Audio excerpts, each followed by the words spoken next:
கர்த்தர் நல்லவர், கர்த்தர் நல்லவர், கர்த்தர் நல்லவர்.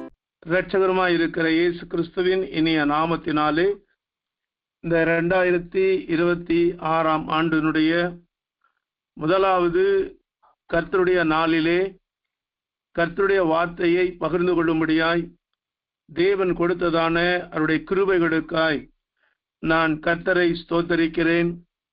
இந்த வாய்ப்பை கொடுத்த இயேசுவின் வல்லமை ஊழியத்தினுடைய ஸ்தாபகர் போதகர் ரெவரண்ட் SSK சாமுவேல் ஐயா அவர்களுக்கும் அவரோடு இணைந்திருக்கிறதான அருமையான பாஸ்டர்மா ஹேனாக்குலி அம்மா அவர்களுக்கும் இந்த இயேசுவின் வல்லமை ஊழியத்தில் இணைந்திருக்கிற எல்லா ஸ்தானாதிபதிகளுக்காயும் இந்த ஊழியத்தில் இணைந்திருக்கிற அத்தனை பேருக்கும் இயேசு கிறிஸ்துவின் நாமத்தினாலே என்னுடைய புதிய வருட வாழ்த்துக்களை நான் தெரிவித்துக் கொள்கிறேன்.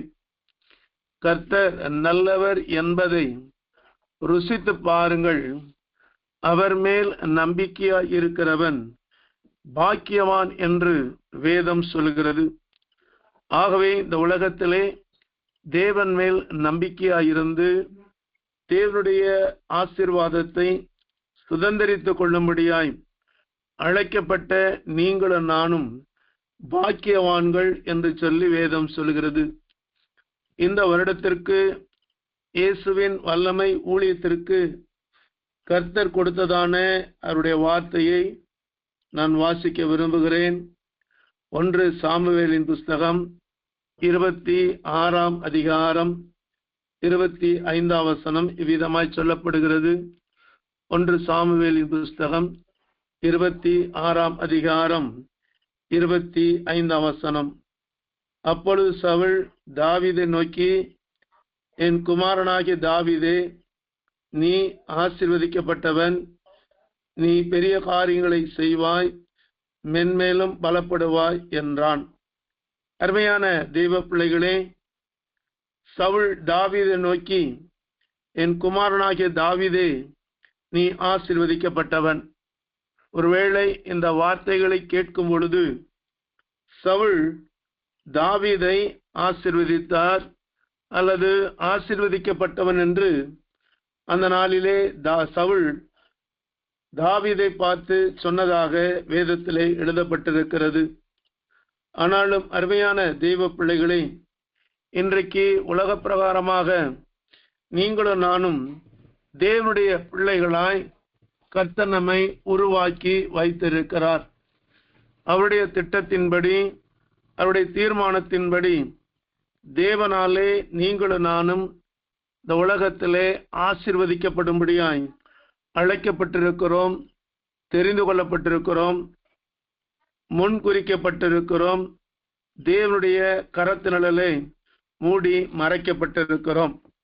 நீங்களும் நானும் இந்த பூமியிலே ஆசீர்வதிக்கப்பட வேண்டும் என்றால் வேதம் சொல்கிறதான சில காரியங்களை உங்களோடு கூட பகிர்ந்து கொண்டு செய்தி முடிக்க விரும்புகிறேன். முதலாவது, நீங்கள் ஆசீர்வதிக்கப்பட வேண்டும் என்றால் வேதம் இப்படியாய் சொல்லுகிறது. ஆதியாகம புஸ்தகம் 12 அதிகாரம் 2 வசனம் இவ்விதமாய் சொல்லப்படுகிறது. ஆதியாகமம் 12 அதிகாரம் 2 வசனம். நான் உன்னை பெரிய ஜாதியாக்கி உன்னை ஆசீர்வதித்து உன் பேரை பெருமைப்படுத்துவேன், நீ ஆசீர்வாதமாய் இருப்பாய். அடுத்த வசனத்திலே பார்க்கும் பொழுது, உன்னை ஆசீர்வதிக்கிறவர்களை ஆசீர்வதிப்பேன், உன்னை சபிக்கிறவர்களை சபிப்பேன், பூமியில் உள்ள வம்சங்கள் எல்லாம் உனக்குள் ஆசீர்வதிக்கப்படும். இந்த 2 வசனத்திலே கிட்டத்தட்ட 5 முறை ஆசீர்வாதம் என்கிறதான இந்த வார்த்தையானது ஆபிரகாமுக்கு கொடுக்கப்பட்டுச்சு. அருமையான தெய்வ பிள்ளைகளே, இந்த ஆசீர்வாதத்தை ஆபிரகாம் பெற்றுக்கொள்வதற்கு தேவன் ஆபிரகாமுக்கு சில நிபந்தனைகளை கொடுத்தார். ஆசீர்வாதம் என்பது வேதத்தை வாசித்து பார்ப்பீர்களானால் நிபந்தனைகளோடு கூடதான காரியங்களாயிருக்கும். அங்கே தாவீதை ஆசீர்வதிக்க காரணம், தாவீதின் கையிலே சவுலை தேவன் ஒப்பு கொடுத்தாலும் தாவீது அந்த சவுலை கொலை செய்யாதபடிக்கு அபிஷேகம் பண்ணப்பட்டவர் என்று சொல்லி அவர் மேலே கைப்படாதனால இந்த ஆசீர்வாதம் வந்தது. இன்றைக்கு நீங்களும் நானும் ஆசீர்வதிக்கப்பட வேண்டும் என்றால் இன்றைக்கு நம்முடைய தகப்பனாகிய ஆபிரகாமை பார்க்கிறோம். கர்த்தர் 4 காரியங்களை ஆபிரகாம் இடத்திலே சொன்னார். முதலாவது, கர்த்தர் ஆபிரகாமை நோக்கி, நீ உன் தேசத்தையும் உன் இனத்தையும் உன் தகப்பனுடைய வீட்டையும் விட்டு புறப்பட்டு நான் உனக்கு காண்பிக்கும் தேசத்திற்கு போ என்று சொல்லி கர்த்தர் ஆபிரகாம் இடத்திலே சில காரியங்களை முன் வைக்கிறதை பார்க்கிறோம். இன்றைக்கு கூட தேவ ஆசீர்வாதத்தை சுதந்திரிக்கும்படியாய் அழைக்கப்பட்டிருக்கிற நாம் இந்த ஆசீர்வாதத்தை பெற்றுக்கொள்ள வேண்டும் என்று வாஞ்சையும் விருப்பமும் தாகமும் இருக்கிறது. ஆனால் இந்த ஆசீர்வாதத்தை நாம் எப்படி பெற்றுக்கொள்ள வேண்டும் என்று தேவன் சொல்லுகிறதான வார்த்தைக்கு நம்மை ஒப்பு கொடுத்து செயல்படும் பொழுதுதான் கர்த்தர் நம்மை ஆசீர்வதிக்கிறவராய் இருக்கிறார். முதலாவது ஆண்டவர் சொன்னார், நீ உன் தேசத்தை விட வேண்டும். அருமையான தெய்வ பிள்ளைகளே, தேசம் என்பது உலகத்தை குறிக்கிறது. இதுவரைக்கும் ஆபிரகாம் ஊர் என்கிறதான பட்டணத்திலே அவன் தன்னுடைய உறவினர்களோடு கூட பங்காளிகளோடு கூட இருந்தார். அந்த தேசம் அவருக்கு மிகுந்த ஆசீர்வாதத்தை கொடுத்ததாக நாம் பார்க்கிறோம். அவருடைய தகப்பன் அந்த தேசத்திலே பல ஆண்டுகளாக இருந்ததாக வேதம் சொல்கிறது. ஆனாலும் கர்த்தர் ஆசீர்வதிக்கப்பட வேண்டும் என்றால் முதலாவது என்ன செய்ய வேண்டும்? நீ உன் தேசம். அருமையான தேவப்பிள்ளை, தேசம் என்பது உலகத்தை குறிக்கிறது. ஒரு மனிதன் இயேசுவினாலே ஆசீர்வதிக்கப்பட வேண்டும் என்றால் அவன் உலகத்தை விட்டு இயேசுவுக்குள்ளாய் கடந்து வர வேண்டும். இரண்டாவது, உன் இனம் என்று சொல்லப்படுகிறது. இந்த இனம் என்று சொல்லப்படுவது உலகத்தோடுக்குள்ளதான ஒரு ஐக்கியத்தை குறிக்கிறது. இந்த ஐக்கியம் உலகத்தோடு கூட நாம் இருக்கிறதான ஐக்கியத்தை விட்டுவிட்டு இயேசுவோடு கூட ஒரு ஐக்கியத்தை பெற்றுக்கொள்வதற்கு நம்மை நாமே தேவ சமூகத்திலே ஒப்பு கொடுக்க வேண்டும். ஏனென்றால் யோவான் தன்னுடைய நிருபத்திலே எழுதும் பொழுது இவ்விதமாய் எழுதினார். 1 யோவான் 1ஆம் அதிகாரம் 3ஆம் வசனம் இவ்விதமாய் சொல்லப்படுகிறது.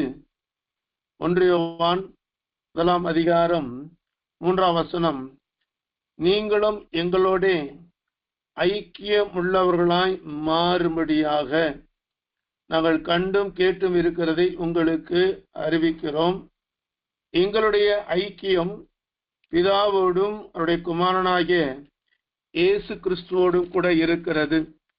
ஆகவே அருமையான தெய்வ பிள்ளைகளே, முதலாவது தேசத்தை விட வேண்டும். இனம் என்பது நம்முடைய சுற்றுப்புற சூழல் உள்ளதான நம்முடைய உறவினர்கள் மற்ற காரியங்களை நாம் விட்டுவிட்டு தேவனோடு கூட ஐக்கியப்படுகிறதான ஒரு அனுபவம் இருக்க வேண்டும். அடுத்ததாய் வேதம் சொல்லுகிறது, உன் தகப்பன் வீட்டை விட்டு நீ வர வேண்டும் என்று சொல்லி. அருமையான தெய்வ பிள்ளைகளை, இன்றைக்கு குடும்பத்தினுடைய பந்த பாசத்தினாலே இணைக்கப்பட்ட அநேகர் பின்வாங்கி போகிறதான காலகட்டத்தில் இருக்கிறோம்.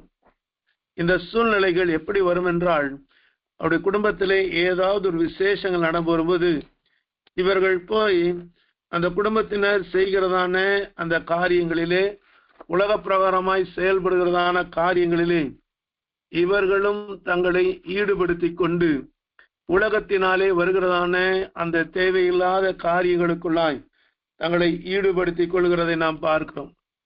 ஏனென்றால் எனக்கு தெரிந்ததான ஒரு குடும்பத்தினர், அவருடைய குடும்பத்தினர் அந்த ஊரிலே நடைபெற்றதான ஒரு திருவிழாவிலே அவர்கள் கலந்து கொள்ள போயிருந்தார்கள்.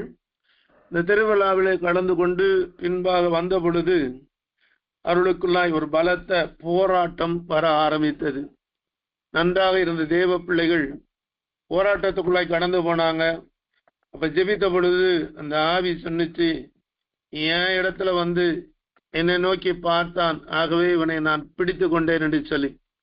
ஆகவேதான் ஆண்டவர் சொன்னார், உன் தகப்பன் வீட்டை விட்டு புறப்படு. ஒருவேளை ஆபிரகாமை குறித்து, அவனுடைய தகப்பனுடைய வீட்டை குறித்து இவ்விதமாய் செய்தி சொல்லப்படுகிறது. அவருடைய தகப்பன் விக்கிரகங்களை உண்டு பண்ணி அவைகளை வழிபட்டு வந்தான்.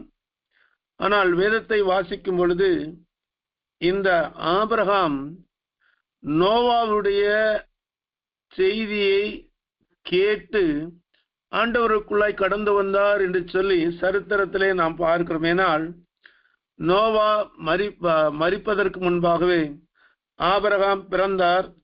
ஆபிரகாம் நோவாவினுடைய சத்தத்தை, வார்த்தைகளை கேட்டதனாலே தன்னுடைய தகப்பனிடத்திலே வந்து அந்த விக்கிரகங்களை எல்லாம் அவர் அடித்து நொறுக்கி, அவருடைய தகப்பன் கேட்ட பொழுது அவைகளுக்குள்ளாகவே சண்டை போட்டுக் கொண்டது என்று சொன்னான். அப்ப தகப்பன் சொன்னான், அதுக்கு எதிராக உயிர் அதை அடித்துக் கொள்ளும் என்று. ஏன் இதை உங்களுக்கு சொல்லுகிறேன் சொன்னால், இந்த இனத்தை விட்டு, இந்த வீட்டை விட்டு, தகப்பனுடைய வீட்டை விட்டு ஆண்டவர் புறப்படும்படியாய் ஆபிரகாமுக்கு சொன்னார். காரணம், அவர்கள் விக்கிரக ஆராதனை அடிமைகளாய் இருந்ததினாலே அடிமைத்தனத்திலிருந்து கர்த்தர் ஆபிரகாமை கொண்டு வர சொன்னார்.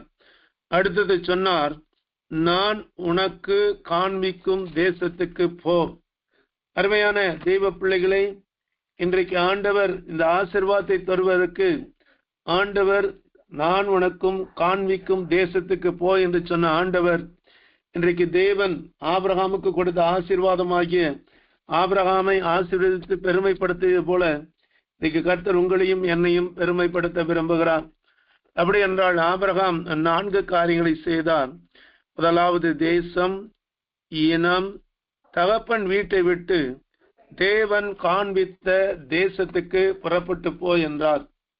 ஒருவேளை இந்த நாட்களிலே ஆபிரகாம் தேவன் காண்பித்த இந்த கானான் தேசத்துக்கு புறப்பட்டு வந்தார் என்று சொல்லி வேதம் சொல்கிறது. ஆபிரகாம் கானான் தேசத்துக்கு புறப்பட்டு வந்தாலும் அந்த தேசத்தை கர்த்தர் உடனே ஆபிரகாம் கையில கொடுக்கவில்லை. வேதத்தை வாசிக்கும் பொழுது கிட்டத்தட்ட 430 ஆண்டுகள் இஸ்ரவேல் ஜனங்கள் அடிமைத்தனத்திலே இருந்து பின்பாகதான் கர்த்தர் பாலும் தேனும் ஓடுகிறதான அந்த கானான் தேசத்தை கொடுத்தார். இன்றைக்கு கூட அருமையான தெய்வ பிள்ளைகளே, உங்களுக்கும் எனக்கும் கர்த்தர் ஒரு தேசத்தை காண்பித்திருக்கிறார். அந்த தேசம் என்ன என்றால் பரலோக ராஜ்யம் என்று சொல்லி வேதம் சொல்லுகிறது. வேதத்தை வாசிக்கும் போது பிலிப்பியரில் சொல்லப்படுகிறது, நம்முடைய குடியிருப்போ பரலோகத்தில் இருக்கிறது. அங்கிருந்து கர்த்தராயிருக்கிற கிறிஸ்து என்னும் இரட்சகர் வர எதிர்பார்த்து கொண்டிருக்கிறோம். யோவான் தன்னுடைய நிருபத்திலே 2ஆம் அதிகாரம் 25ஆம் வசனத்திலே வேதத்தை வாசிக்கும் பொழுது நித்திய ஜீவன் அளிப்பேன் என்பதே அவர் நமக்கு செய்த வாக்குத்தத்தம். அதைவிட யோவான் 3:16 சொல்லப்படுகிறது, தேவன் தம்முடைய ஒரே பேரான குமாரனை விசுவாசிக்கிறவன் எவனோ அவன் கெட்டு போகாமல் நித்திய ஜீவனை அடையும்படிக்கு அவரை தந்தரளி இவ்வளவாய் அளவத்தை அன்பு கூர்ந்தார். ஆகவே அருமையான தெய்வ பிள்ளைகளே, ஆபிரகாமின் சந்ததிகளாகிய நாம் கர்த்தர் நம்மை இந்த பூமியிலே பெரிய ஜாதியாக்கி ஆசீர்வதித்து பெருமைப்படுத்தி நம்மை ஆசீர்வாதமாய் நீங்கள் நான் மாற வேண்டும் என்றால் ஆபிரகாம் செய்ததான 4 காரியங்களை நீங்களும் நானும் செய்யும் பொழுது கர்த்தர் நம்மை ஆசீர்வதிக்கிறவராய் இருக்கிறார். ஏனென்றால் இந்த ஆபிரகாமுடைய வாழ்க்கையிலே நடைபெற்றதான சில காரியங்களை வேதம் நமக்கு சொல்கிறது. வேதத்தை வாசிக்கும் பொழுது என்னாகம புஸ்தகம் 23ஆம் அதிகாரம் 9ஆம் வசனம் இவ்விதமாய் சொல்கிறது. என்னாகம புஸ்தகம் 23ஆம் அதிகாரம் 9ஆம் வசனம் இவ்விதமாய் சொல்லப்படுகிறது. கண்மலையிலிருந்து நான் அவனை கண்டு குன்றுகளிலிருந்து அவனை பார்க்கிறேன். அந்த ஜனங்கள் ஜாதிகளோடு கலவாமல் தனியே வாசமாய் இருப்பார்கள். அருமையான தேவ பிள்ளைகளே, இஸ்ரவேல் ஜனங்களை சபிக்கும்படியாய் வந்த பீலேயாமை கர்த்தருடைய பிரசன்னமானது அவன் கண்களை திறக்கிறது. இஸ்ரவேல் ஜனங்களை அவன் பார்க்கும் பொழுது எப்படி ஆபிரகாம் தன்னுடைய குடும்பத்தை விட்டு தனித்து வந்து கானான் தேசத்திலே குடியிருந்து மற்ற ஜாதிகளோடு கலவாமல் தனித்து வாசம் பண்ணினதை இந்த ஜனங்கள் தொடர்ந்து வேதம் சொல்கிறது. அந்த ஜனங்கள் ஜாதிகளோடே கலவாமல் அவர்கள் தனித்து வாசமாய் இருப்பார்கள் என்று சொல்லப்படுகிறது. ஆபிரகாமுக்கு ஆண்டவர் சொன்னார், நான் உன்னை ஆசீர்வதிக்கவே ஆசீர்வதித்து உன்னை பெருக பண்ணுவேன், உன் பெயரை பெருமைப்படுத்துவேன். அதே என்னாகவும் 24 அதிகாரம் 4, 5, 6 வசனங்களை வாசிக்கும் பொழுது இந்த பீலையாமிட கண்கள் திறக்கப்படுகிறது. அவன் தேவனுடைய காரியங்களை பார்க்கும் பொழுது, யாக்கோப்பே உன் கூடாரங்களும் சிறவேலே உன் வாசஸ்தலங்களும் எவ்வளவு அழகானவைகள். அருமையான தெய்வ பிள்ளைகளே, ஆபிரகாமை தேவன் ஆசீர்வதிப்பேன், நீ ஆசீர்வதிக்கப்பட்டவனாய் இருப்பாய், நிமித்தம் ஜாதிகளும் உன்னுடைய குடும்பங்களும் ஆசீர்வதிக்கப்படும் என்று சொன்ன ஆண்டவர் இங்கே முதலாவது அந்த ஆசீர்வாதத்தை குறித்து சொல்லப்படுகிறது. உன் கூடாரங்கள், அல்லேலூயா. அருமையான தேவ பிள்ளைகளே, சிறவேளை உன் வாசஸ்தலங்கள் எவ்வளவு அழகானவைகள். ஆகவே கர்த்தர் ஆபிரகாமை கூடாரத்தையும் அவனுடைய இடத்தையும் ஆசீர்வதித்து அது அழகானவைகளாய் மாறினார். அந்த ஆசீர்வாதம் எப்படி இருந்தது? அவைகள் பரவி போகிற ஆறுகளைப் போலவும் நதியோரத்தில் உள்ள தோட்டங்களைப் போலவும் கர்த்தர் நாட்டின சந்தன மரங்களைப் போலவும் தண்ணீர் அருகே உள்ள கேதுரு விருட்சங்களைப் போலவும் இருக்கிறது. அவருடைய நீர்ச்சால்களிலிருந்து தண்ணீர் பாயும், அவர்கள் வித்து திரளான தண்ணீர் மேல் பரவும். அவருடைய ராஜா ஆகாயை பார்க்கிலும் உயர்வான், அவருடைய ராஜ்யம் மேன்மை அடையும். அருமையான தெய்வ பிள்ளைகளே, ஆபிரகாமுடைய ஆசீர்வாதத்தை குறித்து இங்கே வேதம் சொல்கிறது, அவர்கள் பரவி போகிற ஆறுகளைப் போலவும் நதியோரத்தில் உள்ள தோட்டத்தை போலவும் கர்த்தர் நாட்டின சந்தனை மரங்களைப் போலவும் தண்ணீர் அருகே உள்ள கேதுரு விருட்சங்களைப் போலவும் இருப்பார்கள்.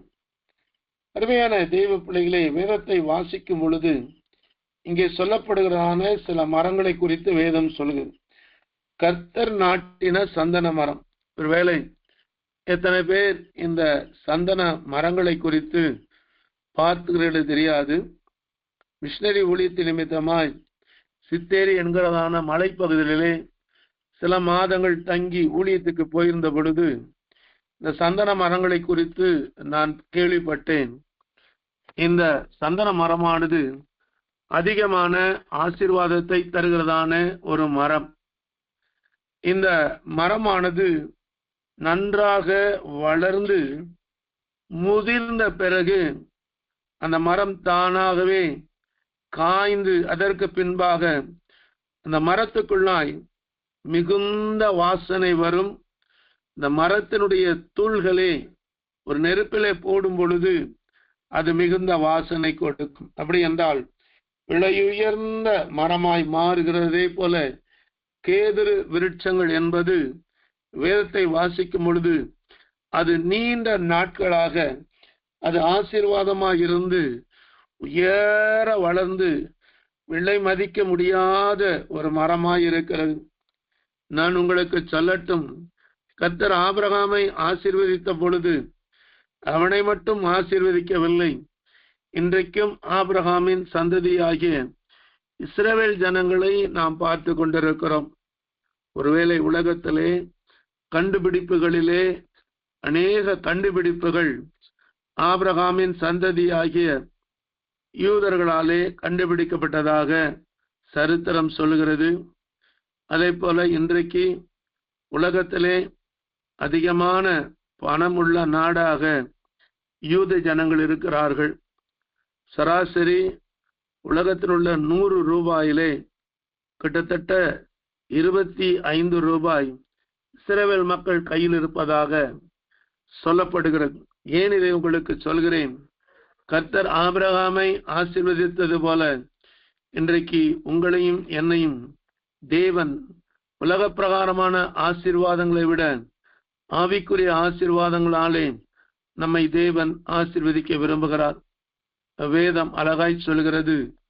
ஏசாயா தீர்க்கதரிசியின் புஸ்தகம் 51 அதிகாரம் 3 வசனம் இவ்விதமாய் சொல்லப்படுகிறது.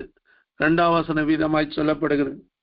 ஏசாயா தீர்க்கதரிசியின் புஸ்தகம் 51 அதிகாரம் 2 வசனம், உங்கள் தகப்பனாகிய ஆபிரகாமையும் உங்களை பெற்ற சாராளையும் நோக்கி பாருங்கள்.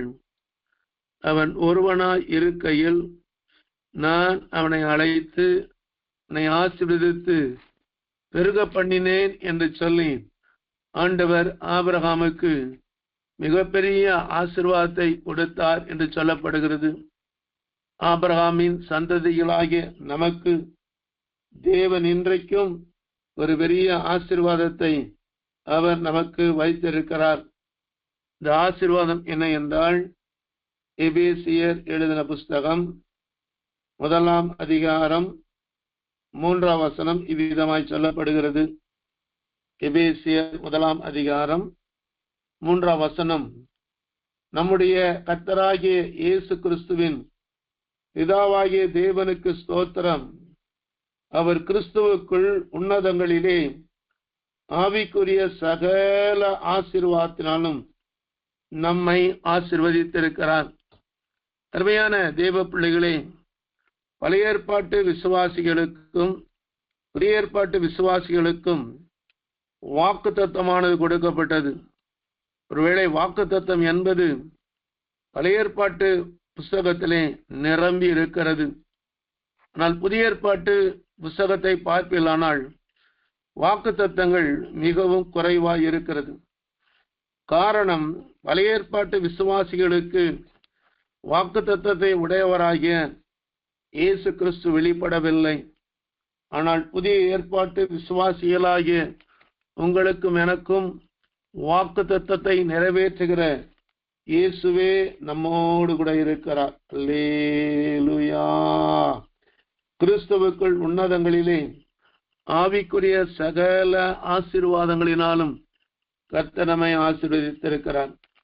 ஆகவே அருமையான தெய்வ பிள்ளைகளே, நீங்களும் நானும் தேவனாலே ஆசீர்வதிக்கப்பட வேண்டும் என்றால் ஆபிரகாம் இடத்திலே காணப்பட்டதான அந்த 4 விதமான தனிப்பட்ட வாழ்க்கை மட்டுமல்ல, ஆபிரகாம் ஆண்டவர் சொன்ன அவருடைய வார்த்தைகளை நிறைவேற்றினாலே வேதத்தை வாசிக்கும் பொழுது ஆபிரகாமுடைய ஆசீர்வாதம் பூமி தாங்கக்கூடாததாய் இருந்ததாக வேதம் சொல்கிறது. ஆகவே இந்த நாட்களிலே கர்த்தர் நமக்கு பூமிக்குரிய ஆசீர்வாதம் மட்டுமல்ல, ஆவிக்குரிய ஆசீர்வாதங்களை தேவன் அழகாய் அதிகமாய் நமக்கு கொடுத்திருக்கிறார். இந்த முக்கியமான ஆசீர்வாதங்களிலே ஒரு ஆசீர்வாதம் தான் இந்த மார்க் எழுதின சுவிசேஷம் 16 அதிகாரத்திலே தேவன் நமக்கு கொடுத்திருக்கிறதான அதிகாரம் மட்டுமல்ல, அது ஒரு பெரிய ஆசீர்வாதம் என்று வேதம் சொல்கிறது. ஏனென்றால் வேதத்தை வாசிக்கும் பொழுது விசுவாசிக்கிறவர்களால் நடக்கும் அடையாளங்கள் என்று சொல்லி கர்த்தர் என்னென்ன காரியங்கள் நடக்கும் என்று வேதத்திலே அழகாய் எழுதி வைத்திருக்கிறார். முக்கியமான காரியம், என் நாமத்தினாலே பிசாசுகளை துரத்துவார்கள், நவமான பாஷைகளை பேசுவார்கள், சர்ப்பங்களை எடுப்பார்கள், சாவுக்கு எதுவான யாதொன்றை குடித்தாலும் சேதப்படுத்தாது, வியாதியஸ்து மேல் கைகளை வைப்பார்கள், அப்பொழுது அவர்கள் ஸ்தோஸ்தமாவார்கள். எவ்வளவு பெரிய ஆசீர்வாதம் பாருங்க.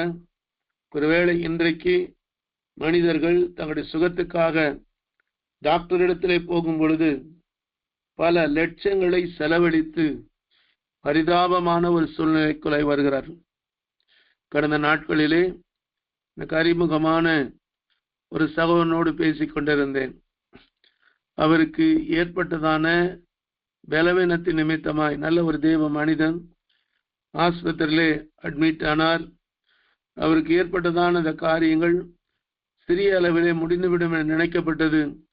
ஆனால் பெரிய அளவிலே இது போய் தன்னுடைய வாழ்க்கையில் சேர்த்து வைத்திருந்த பல லட்சம் ரூபாய்களை அவர் செலவழித்து மிகுந்த பாரத்தோடு கூட இருக்கிறதை நான் பார்த்தேன். ஏன் இதை உங்களுக்கு சொல்கிறேன்? நீங்கள் இயேசு கிறிஸ்துவின் நாமத்தினாலே தேவன் கொடுத்த ஆசீர்வாதங்களை நாம் மற்றவர்களுக்கு கொடுக்கத்தக்கதாக கர்த்தர் அந்த நாட்களிலே நம்மை ஆசீர்வதித்து வருகிறார். நாங்கள் ஊழியம் செய்கிற பகுதிகளிலே அநேக அற்புதங்களையும் அடையாளங்களையும் கர்த்தர் நமக்கு செய்திருக்கிறார். ஆகவே கர்த்தர் ஆபிரகாமை போல நம்மை ஆசீர்வதிக்கிறது மட்டுமல்லாமல் நம்மளுமாய் அநேகர் ஆசீர்வதிக்கப்பட கர்த்தர் அந்த நாட்களிலே ஆபிரகாமின் சந்ததிகளாய் நம்மை உருவாக்கி இருக்கிறார். ஆகவே முதலாவது ஆசீர்வாதம், ஆபிரகாமுக்கு எப்படி ஆபிரகாம் தன் இனத்தையும் தேசத்தையும் ஜனத்தையும் விட்டுவிட்டு ஆண்டவரை தேடி வந்தது போல, ஆண்டவர் மேல் நம்பிக்கை வைத்து வந்த பொழுது கர்த்தர் அவனை ஆசீர்வதித்தது போல, நாம் விட வேண்டிய காரியங்களை விட்டு தேவனை தேடி வரும் பொழுது முதலாவது தேவனுடைய ஆசீர்வாதம் நமக்குள்ளாய் வரும். இதைத்தான் தாவீது ஆசீர்வதிக்கப்பட செய்த காரியம். சங்கீதங்கள் 63:1 சொல்லப்படுகிறது, அதிகாலமே உம்மை தேடுவேன், வறண்டதும் விடாய்த்ததும் தண்ணீரற்றதுமான நிலத்திலே என் ஆத்மா உம்மேல் வாஞ்சையா இருக்கிறது. அருமையான தெய்வ பிள்ளைகளே, நமக்கு வாஞ்சையெல்லாம் உலகத்தின் மேலும் உலகத்தில் இருக்க பொருள் மேலதான் இன்னைக்கு வாஞ்சை ஓடிட்டு இருக்கு. நான் ஆண்டவர் மேல வாஞ்சை வைத்து ஆண்டவர் சொல்லுகிற காரியங்களை பெற்றுக்கொண்டு ஆசீர்வாதத்தை பெற்றுக்கொள்ள கர்த்தர் நமக்கு கிருபை தருவாராக.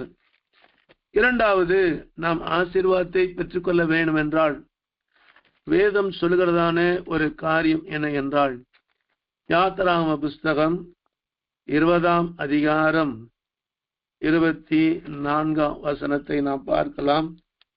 யாத்திராகமம் 20ஆம் அதிகாரம் 24ஆம் வசனம்.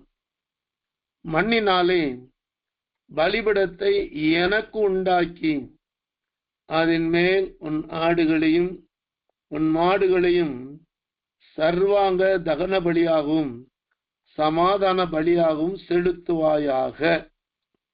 நான் என் நாமத்தை பிரஸ்தாபப்படுத்தும் எந்த ஸ்தானத்திலும் உன்னிடத்தில் வந்து உன்னை ஆசீர்வதிப்பேன்.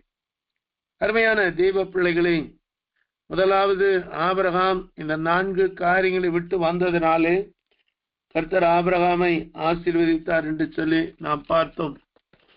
இங்கே அடுத்தது ஆண்டவர் சொல்கிறதான அடுத்த காரியம், மண்ணினாலே பலிபீடத்தை எனக்கு உண்டாக்கி.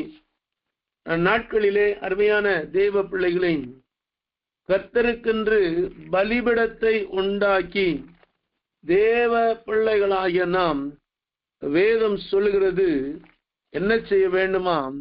பலிபீடத்தை உண்டாக்கி அந்த பலிபீடத்திலே நாம் நம்முடைய ஆடுகளையும் மாடுகளையும் பலியிட வேணும் என்று வேதம் சொல்லுகிறதான ஒரு காரியத்தை பார்க்கிறோம்.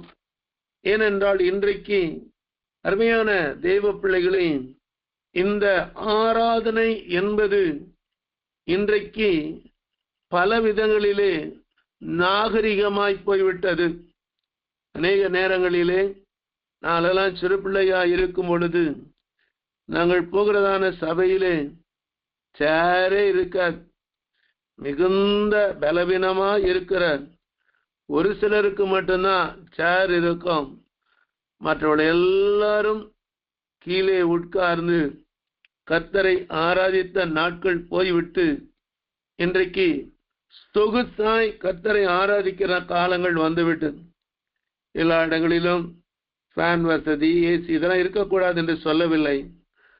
ஆனால் ஆண்டவர் சொல்கிறதான காரியம் பலிபீடத்தை உண்டாக்க வேண்டும்.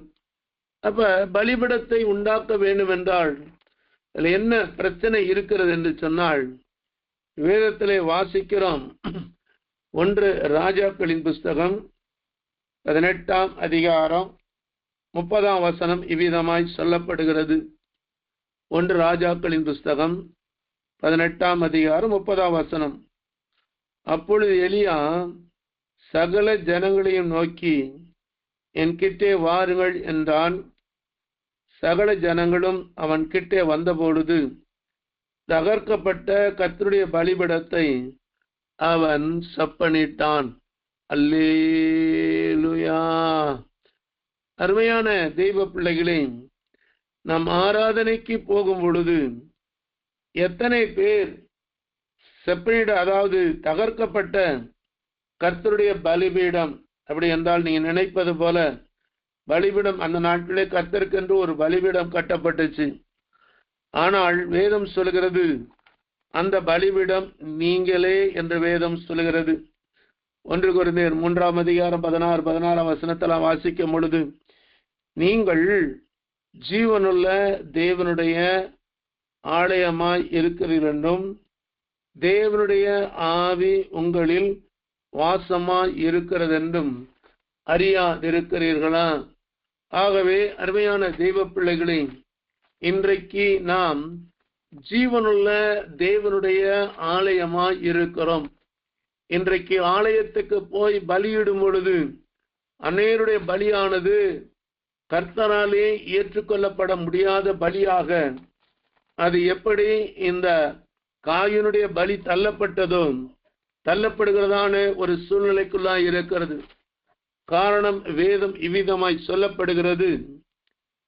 ரோமர் 12ஆம் அதிகாரம் 1ஆம் வசனம் சொல்லப்படுகிறது, அப்படி இருக்க சகோதரரே, நீங்கள் உங்கள் சரீரங்களை பரிசுத்தமும் தேவனுக்கு பிரியமான ஜீவ பலியாய் ஒப்பு கொடுக்க வேண்டும் என்று தேவனுடைய இரக்கங்களை முன்னிட்டு உங்களை வேண்டிக் கொள்கிறேன். இதுவே நீங்கள் செய்யத்தக்க புத்தியுள்ள ஆராதனை.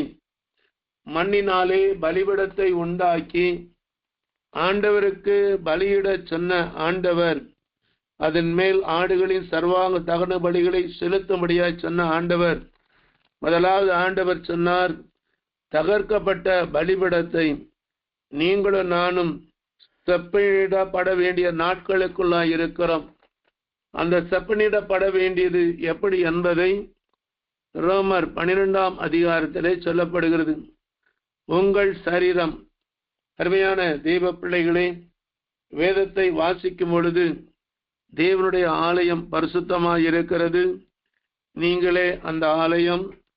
ஒருவன் தேவனுடைய ஆலயத்தை கெடுத்தால் தேவன் அவனை கெடுப்பார் என்று வேதம் சொல்கிறது. ஆகவே இந்த நாட்களிலே நம்முடைய ஆலயங்கள் தகர்க்கப்பட்டு புதிதாக செப்பனிடப்பட்டு சரிபடப்பட வேண்டும். இந்த ஆலயம் இந்த பலிபீடம் செப்பனிடப்பட வேண்டும் என்றால் 2ஆம் வசனம் இவ்விதமாய் சொல்லப்படுகிறது, நீங்கள் இந்த பிரபஞ்சத்திற்கு ஒத்த வேஷம் தெரியாமல் தேவனுடைய நன்மையும் பிரியமும் பரிபூர்ணமான சித்தம் இன்னதென்று பகுத்தறியத்தக்கதாக உங்கள் மனம் புதிதாகிறதுனாலே மறுரூபமாக வேண்டும். அருமையான தேவ பிள்ளைகளே, பலிபீடத்திலே பலியிட வரும் பொழுது நம் மனம் போல வந்து இஷ்டத்துக்கு நாம் பலியிட முடியாது. முதலாவது தேவ சமூகத்துக்கு வரும் பொழுது உங்களுடைய நடைகளை நாம் ஜாக்கிரதையாய் பார்த்து கொள்ள வேண்டும். ஏனென்றால் பிரசங்கியின் புஸ்தகத்திலே ஒரு வசனம் இவ்விதமாய் சொல்லப்படுகிறது. பிரசங்கியின் புஸ்தகம் 5ஆம் அதிகாரம் 1ஆம் வசனம் இவ்விதமாய் சொல்லப்படுகிறது, நீ தேவாலயத்துக்கு போகும் பொழுது உன் நடையை காத்துக்கொள். மூடர் பலியிடுவது போல பலியிடுவதை பார்க்கிலும் செவி கொடுத்து சேர்வதே நலம். தாங்கள் செய்கிறது தீமை என்று அறியாதிருக்கிறார்கள். வந்தது ஆலயத்துக்கு வந்தது பலியிடதான். ஆனால் வேதம் சொல்லுகிறது மூடர் பலியிடுவது போல பலியிடக்கூடாது. அப்படி என்றால் நம்முடைய சரீரங்களை பரிசுத்தப்படுத்தி உலகத்துக்கு ஒத்த வேஷமாய் இல்லாதபடிக்கு பரிசுத்த அலங்காரத்துடனே கர்த்தரை தொழுது கொள்ளுங்கள் என்று வேதம் சொல்கிறது. அருமையான தெய்வ பிள்ளைகளை, இன்றைக்கு நம்முடைய தொழுகையானது எப்படி இருக்கிறது? தேவனை ஆராதிக்க ஆலயத்துக்கு போகிற நாம் உலகத்துக்கு ஒத்த வேஷத்தோடு கூட அவரை ஆராதிக்க போகிறோமா? வேதம் சொல்கிறது, நீ மண்ணினாலே பலிபீடம், மண்ணி என்பது நம்முடைய சரீரத்தை குறிக்கிறது. பலிபீடம் கட்டும் பொழுது அந்த மண்ணானது தண்ணீரிலே நனைக்கப்பட்டு அது நல்லா குழைக்கப்பட்டு கற்களை வைத்து பூசப்பட்டு அது பலிபீடம் கட்டப்படுகிறது. அப்படி என்றால் ஆராதிக்க வருகிற நாம் பெருமையோடு மிகுந்த கர்வத்தோடு அப்படி அல்ல, நம்முடைய இருதயங்களை உடைத்து உறுத்தி நாம் தேவனை ஆராதிக்க வேண்டும். ஏனென்றால் வேதம் சொல்கிறது, பரிசுத்த அலங்காரத்துடனே கர்த்தரை தொழுது கொள்ளுங்கள். அருமையான தெய்வ பிள்ளைகளே, பலிபீடத்தை உண்டாக்கி அதிலே உன் ஆடுகளையும் உன் மாடுகளையும் பலியிட வேண்டும். அப்பொழுது இந்த சத்தத்தை கேட்கிற ஆண்டவர் நீ எங்கிருந்தாலும் உன்னை வந்து அவர் ஆசீர்வதிப்பதற்கு அவர் ஆயத்தமுள்ளவராயிருக்கிறார். ஆகவே வேதம் சொல்கிறது, பரிசுத்த அலங்காரத்துடனே கர்த்தரை தொழுது கொள்ளுங்கள். உலகத்தாரே, நீங்கள் யாரும் அவரை தொழுது கொள்ளுங்கள். வேதம் சொல்கிறது, இந்த நாட்களிலே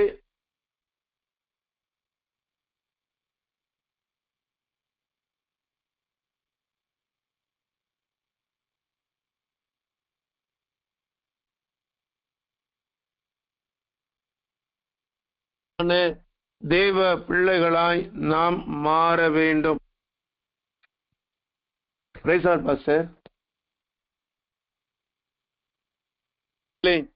வேதம் சொல்லுகிறதான காரியம் என்ன என்றால், தேவ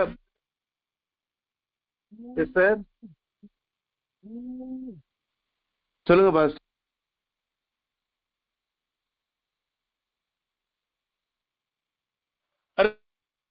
தேவ பிள்ளைகளே, வேதம் சொல்லுகிறதான ஒரு காரியம் என்ன என்றால், தேவ பிள்ளைகளாகிய நாம் பலிபீடம் கட்டி ஆண்டவரை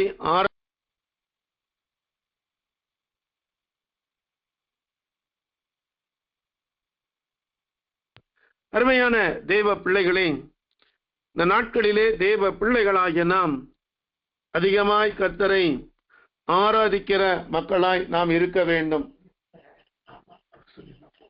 மூன்றாவதாக, தேவன் நம்மை ஆசீர்வதிக்க வேண்டும் என்றால் வேதம் சொல்கிறதான ஒரு காரியம் 2 சாமுவேலின் புஸ்தகம் 6ஆம் அதிகாரம் 11ஆம் வசனம் இவ்விதமாய் சொல்லப்படுகிறது.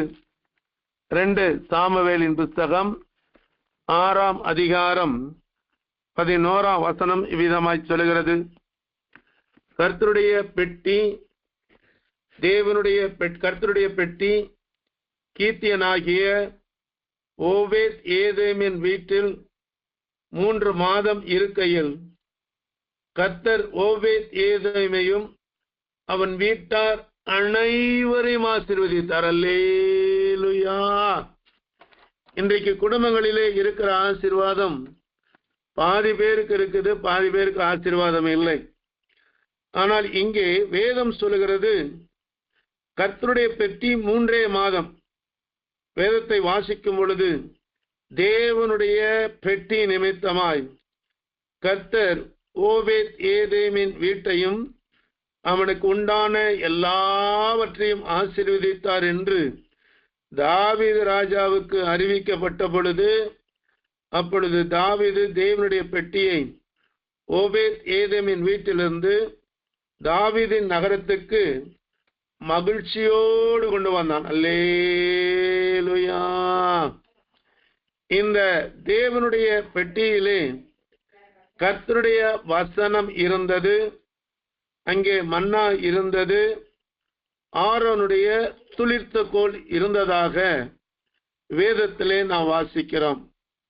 அருமையான தெய்வ பிள்ளைகளே, கர்த்தருடைய வார்த்தையானது ஒரு பெரிய வல்லமை உள்ளதாய், ஒரு ஜீவன் உள்ளதாய், மனிதனுடைய வாழ்க்கையை மாற்றுகிறதான அனுபவத்தை கொடுக்கிறதான ஒரு ஆசீர்வாதத்தை கொடுக்கிறதான ஒரு காரியமாய் இருப்பதாக வேதம் சொல்லுகிறது.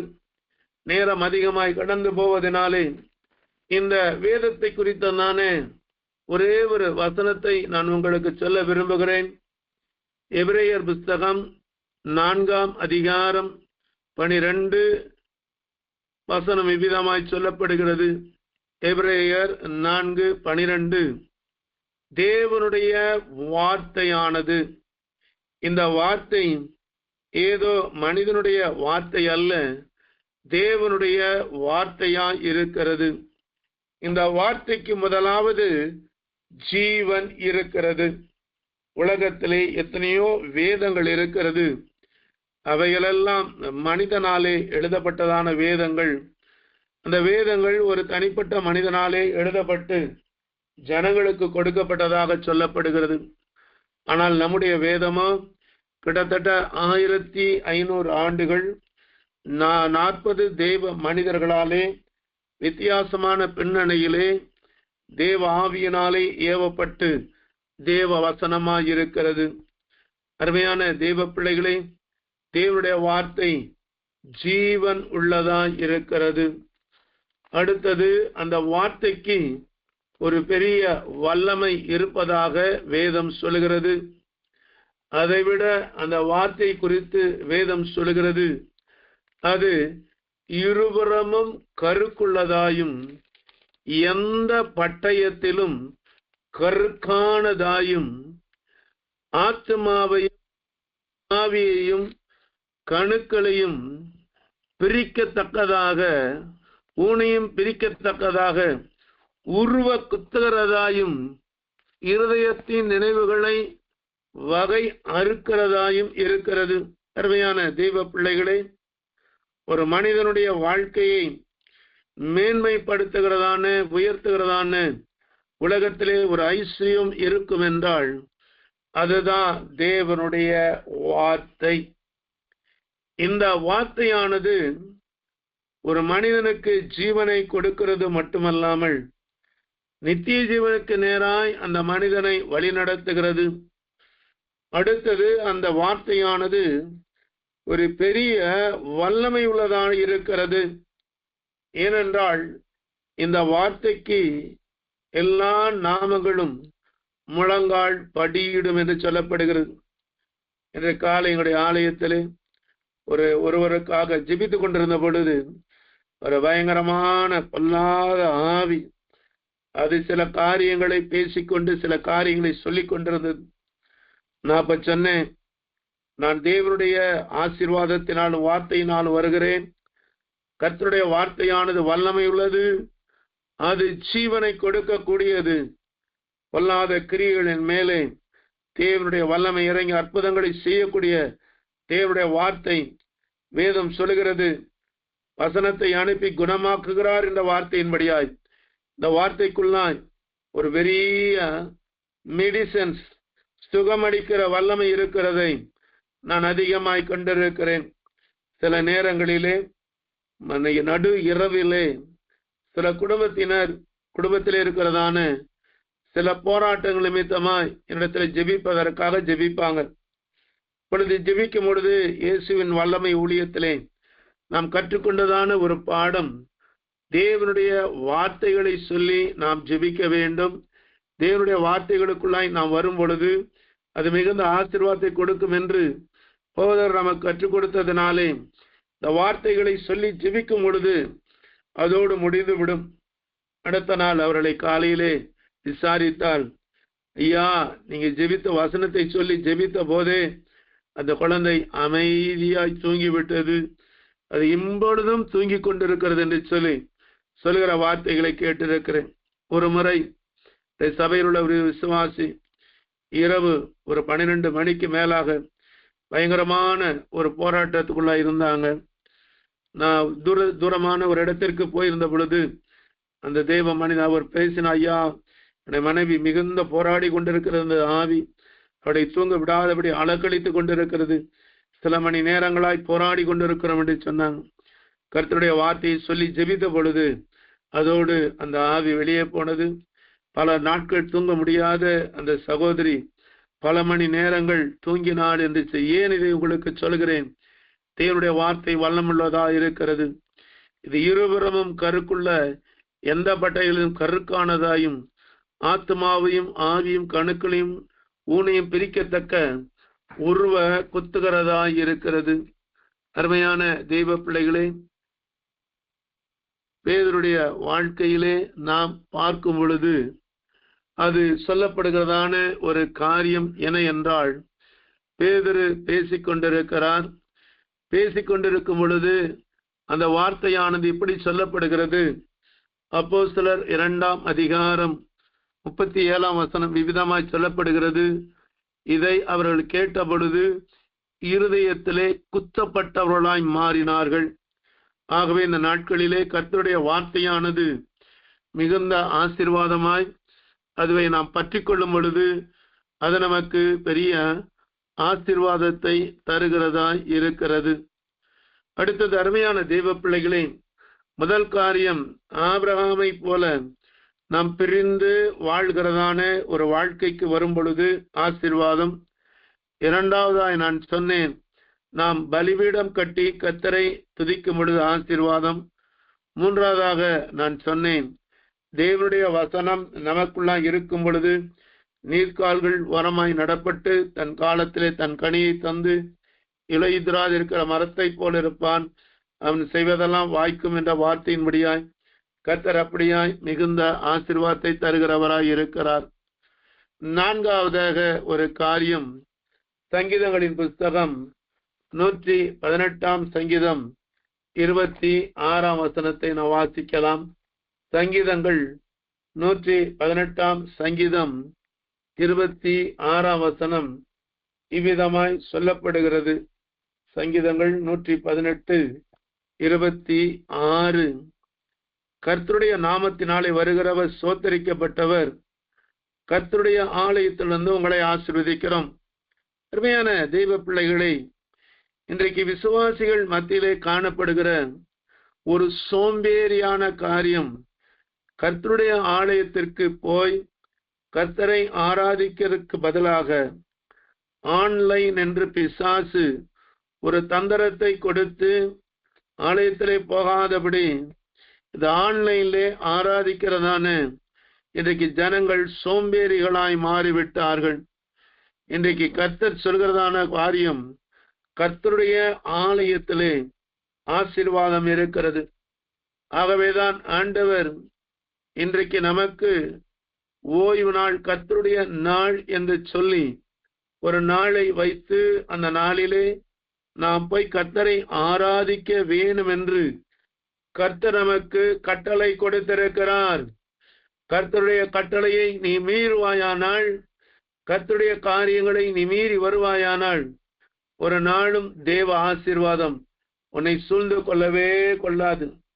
ஆகவே இந்த நாட்களிலே தேவ பிள்ளைகளாகிய நாம் தேவனுடைய ஆசீர்வாதத்தை பெற்றுக்கொள்ள வேண்டும் என்றால் ஓய்வு நாளை பரிசுத்தமாய் ஆசரிக்க நாம் நினைக்க வேண்டும். ஏனென்றால் வேதம் சொல்லுகிறது, ஏசாயா தீர்க்கதரிசியின் புஸ்தகம் 58ஆம் அதிகாரம் 13ஆம் வசனம் இவ்விதமாய் சொல்லப்படுகிறது. ஏசாயா 58:13, என் பரிசுத்த நாளாகிய ஓய்வு நாளிலே உனக்கு இஷ்டமானதை செய்யாதபடி உன் காலை விலக்கி உன் வழிகளின்படி நடவாமலும் உனக்கு இஷ்டமானதை செய்யாமலும் உன் சொந்த பேச்சை பேசாமல் இருந்து ஓய்வு நாளை மனமகிழ்ச்சி நாள் என்றும் கர்த்தருடைய பரிசுத்த நாளை மகிமையுள்ள நாள் என்றும் சொல்லி அதை மகிமையாக எண்ணுவாயானால் அப்பொழுது கர்த்தரில் மனமகிழ்ச்சியாய் இருப்பாய்.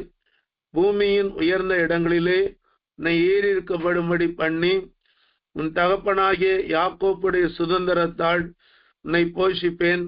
கர்த்தருடைய வாய் இதை சொல்லிற்று. ஆகவே அருமையான தெய்வ பிள்ளைகளே, மூன்றாவது நாம் கர்த்தருடைய ஆலயத்திற்கு போகிறதை, நான்காவதாய் கர்த்தருடைய ஆலயத்திலே போகிறதை நாம் விட்டுவிடக்கூடாது. அதிகமாய் கர்த்தருடைய ஆலயத்துக்கு போவதை நாம் வாஞ்சித்து அதன்படியாய் செய்வதற்கு நம்மை ஒப்பு கொடுக்க வேண்டும்.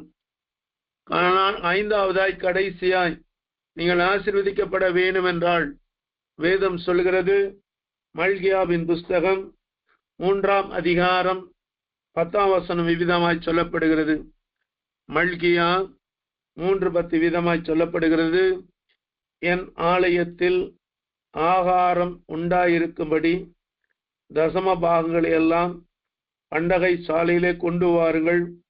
அப்பொழுது நான் வானத்தின் பலகணிகளை திறந்து இடம் கொள்ளாமல் போக மட்டும் உங்கள் மேல் ஆசீர்வாதத்தை வருஷிக்க மாட்டேனோவென்று அதனால் என்னை சோதித்து பாருங்கள் என்று சேனைகளின் கர்த்தர் சொல்கிறார்.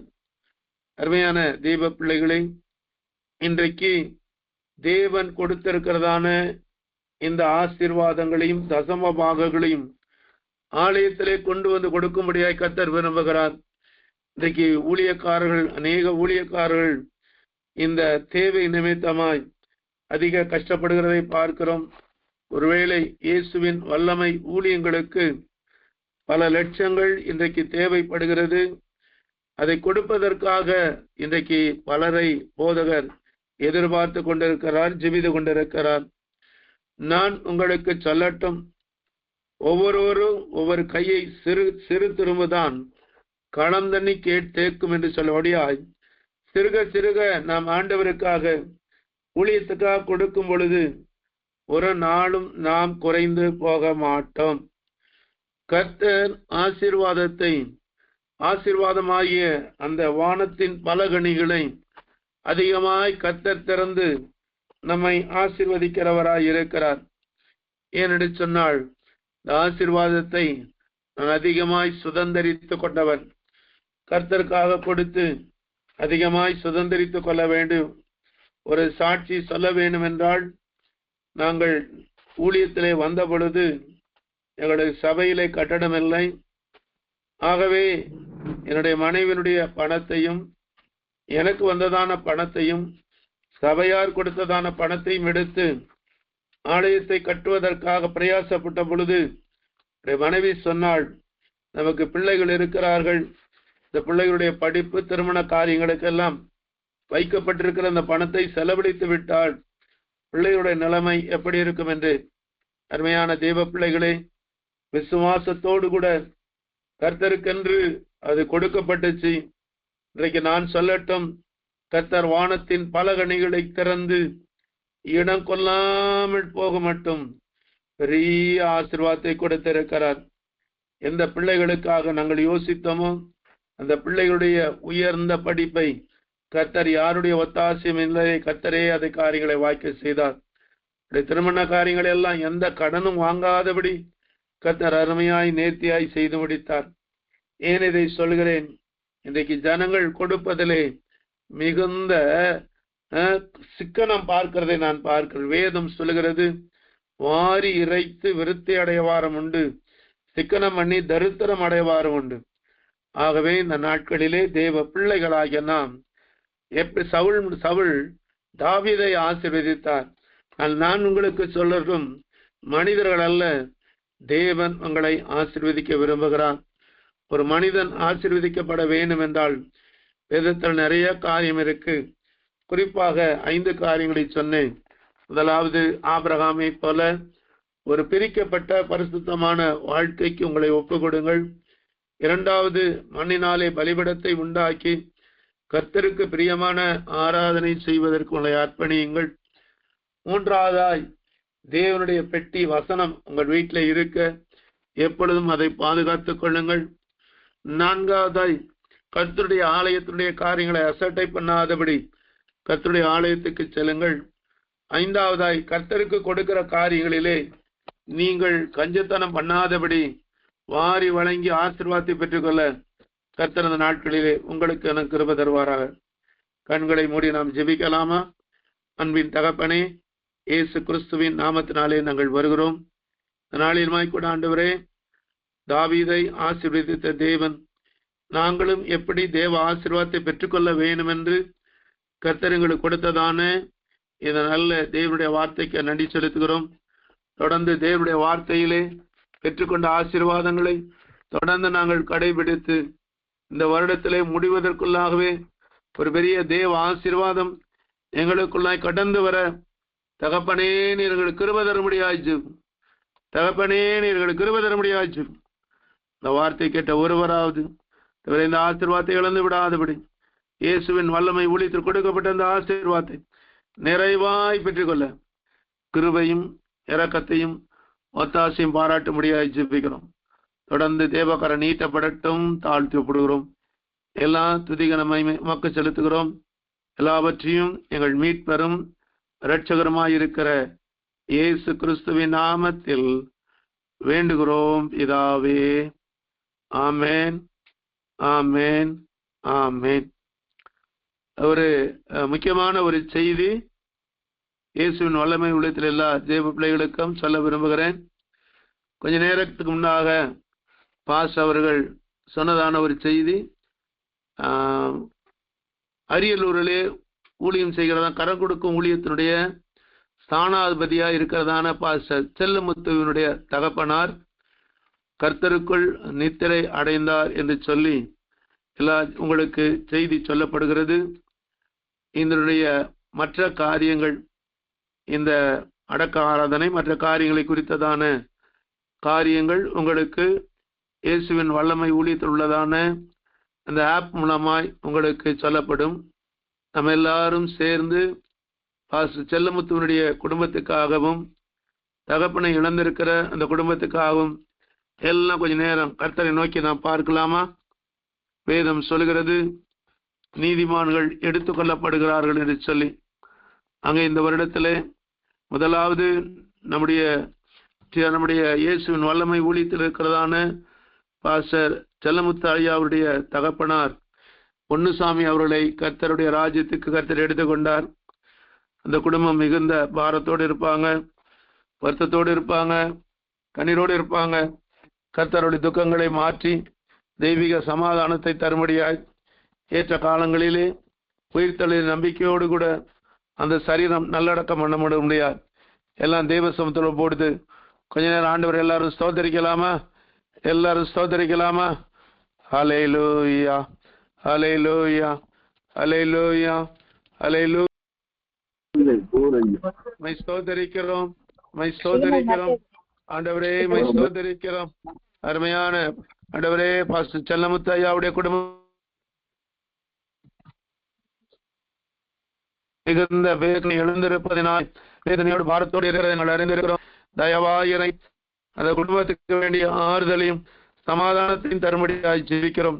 இந்த நேரத்திலே அந்த சரீரமானது நல்லடக்கம் பண்ணப்படும்படியாய் கர்த்தருடைய கிருபை அந்த குடும்பத்தை தாங்கும்படியாய் ஜெபிக்கிறோம்.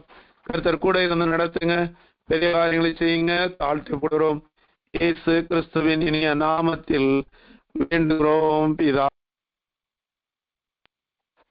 நம்ம எல்லாரும் சேர்ந்து சொல்லலாமா? கர்த்தரை ஸ்தோத்தரி, என் முழு உள்ளமே அவருடைய பரிசுத்த நாமத்தை ஸ்தோத்தரி. என் ஆத்மாவே கர்த்தரை ஸ்தோத்தரி, அவர் செய்த சகல உபகாரங்களையும் மறவாதே. ஆமேன்,